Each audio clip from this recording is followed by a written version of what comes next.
قرآن مجید میں اللہ تعالیٰ نے فرمایا لقد کان لکم فی رسول اللہ اسوۃ حسنہ،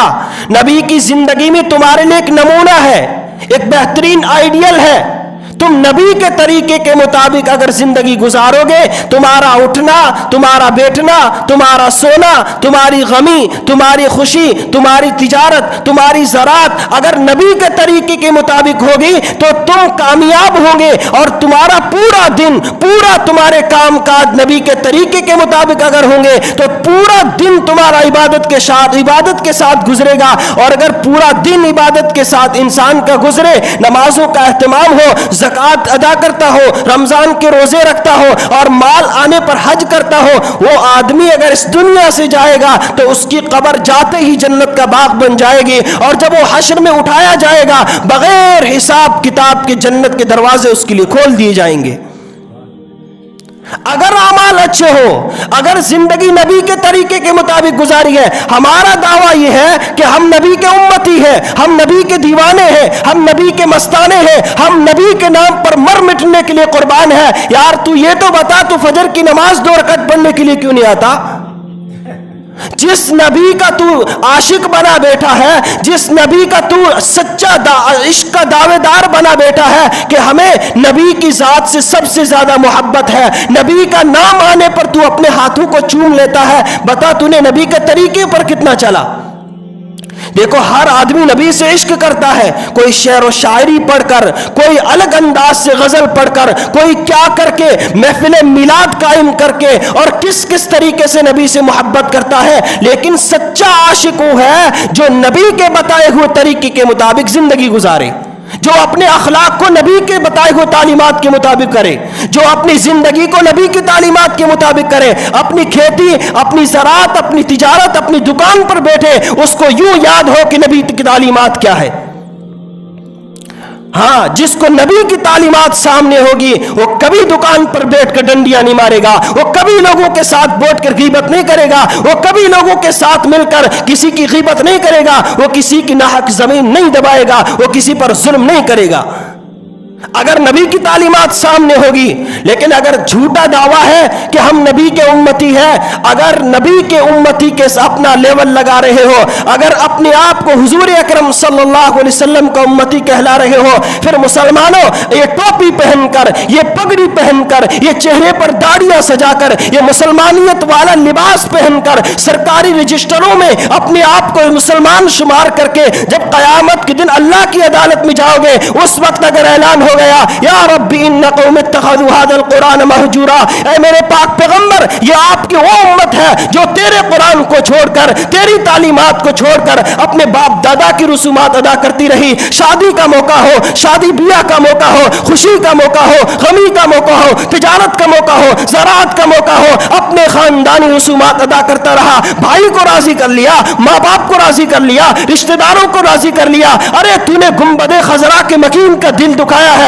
ظالم کل قیامت کے دن جب نبی کی عدالت میں جائے گا، روز محشر جب تو روز کوثر پر نبی کا سامنا کرے گا، نبی نے فرمایا سحقن سحقن لمن غیر بعدہ، یہ وہ ہے جس نے میرے جانے کے بعد میرے طریقے کو بدلا، یہ وہ ہے جس نے میرے جانے کے بعد میری سنت کو چھوڑ کر بدعت رسومات اور خرافات ادا کرتا رہا۔ اس وقت کیا منہ دکھاؤ گے؟ اگر نبی کی تعلیمات نہیں ہے، یاد رکھو ہم اپنے معاشرے کی رسومات ادا کرنے میں سب سے آگے ہیں، ہم رسومات ادا کرنے، بدعت اور خرافات ادا کرنے میں سب سے پہلے ہیں، لیکن نبی کے طریقے کو سینے سے لگانے والا کیوں نہیں ہے کوئی؟ کیا ہم مسلمان نہیں ہیں؟ کیا ہمیں نبی کی عدالت میں نہیں جانا ہے؟ کس منہ سے جاؤ گے مسلمانوں؟ کس منہ سے جاؤ گے؟ اللہ کی قسم اتنا بہترین آئیڈیل آج تک دنیا میں کسی کو نہیں ملا ہے جتنا آئیڈیل اللہ نے ہمیں دیا ہے، اور اعلان کر دیا لقد کان لکم فی رسول اللہ اسوۃ حسنہ، نبی کی زندگی میں تمہارے لیے نمونہ ہے۔ اللہ کی قسم اس نبی کی زندگی میں صحابہ نے سب کچھ قربان کر دیا، اپنی جانوں کی بازیاں لگا دی، اپنے پیٹ پر پتھر باندھے، اپنی بیویوں کو بیوہ کیا، اپنے بچوں کو یتیم کیا، ارے کیا کیا ان ماؤں نے نہیں کیا، اپنے معصوم بچے لے جا کر نبی کی عدالت میں پیش کر دیے۔ اے اللہ کے رسول، ہم نے تو انہیں پیدا ہی اس دن کے لیے کیا تھا کہ نبی کے دین کی عزت کے لیے لڑیں گے، دین کی اشاعت کے لیے لڑیں گے، سب کچھ قربان کر دیا۔ بلال حبشی نے مکہ کی تپتی ہوئی ریت پر برداشت کیا, امیہ ابن خلف کا ظلم برداشت کیا, اپنے سینے پر پتھر برداشت کیے, مکہ کی تپتی ہوئی ریت برداشت کی. کس وجہ سے کیا؟ یہ سارا کیوں کرنا پڑا؟ حضرت خباب کو شعلوں پہ کیوں جلنا پڑا؟ ابو بکر صدیق پر اتنا ظلم اور تشدد کیوں ہوا؟ صرف اس وجہ سے کہ انہوں نے نبی کا ساتھ دیا تھا, انہوں نے دین اسلام کو پھیلانا تھا, انہوں نے نبی کا لایا ہوا کلمہ ایک ایک بندے کے گھر تک پہنچانا تھا. کیا صحابہ نے قربانی دی ہے؟ ہمیں ان قربانیوں کی اہمیت اس لیے نہیں ہے کہ ہمیں اپنی ماؤں کے گودوں سے اسلام ملا ہے, ہمیں گھر بیٹھے ایمان مل چکا ہے, ہم نے سرکاری رجسٹروں میں لکھلا دیا ہے کہ میرا بیٹا مسلمان ہے. یارو یہ مسلمانیت والا لیبل نہیں چل سکتا. جو نماز, جو ایمان, جو مسلمانیت تجھے مسجد تک نہیں لاتی, اللہ کی قسم وہ قبر سے اٹھا کر آپ کو جنت نہیں لے جائے گی.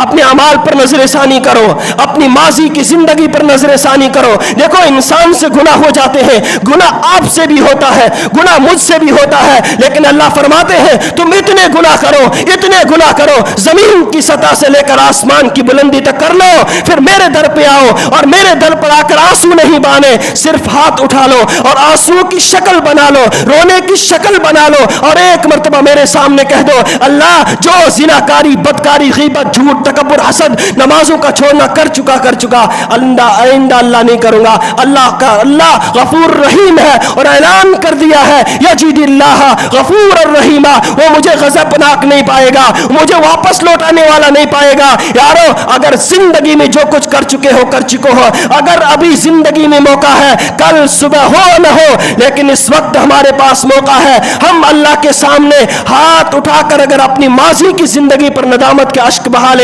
اللہ کی قسم اللہ کی طرف سے اعلان ہوتا ہے فرشتوں ان کے گناہوں کو معاف کر دو. یہ تمہارے ساتھ فرشتے جو بیٹھے ہیں یہ رجسٹر نئے سرے سے شروع کر دیتے ہیں. اپنی زندگی پر نظر ثانی تو کرو, اپنے گناہوں پر ندامت کا اشک تو بہاؤ. ایک بار اگر انسان گناہ کر کے اور جب توبہ کرتا ہے, اللہ تعالیٰ فرماتے ہیں التائب من الذنب کمن لا ذنب لہ, جس نے توبہ کی وہ ایسا ہے جیسا اس نے گناہ کیا ہی نہیں ہے. یعنی قیامت کے دن اس گناہ کا کوئی تذکرہ ہی نہیں ہوگا.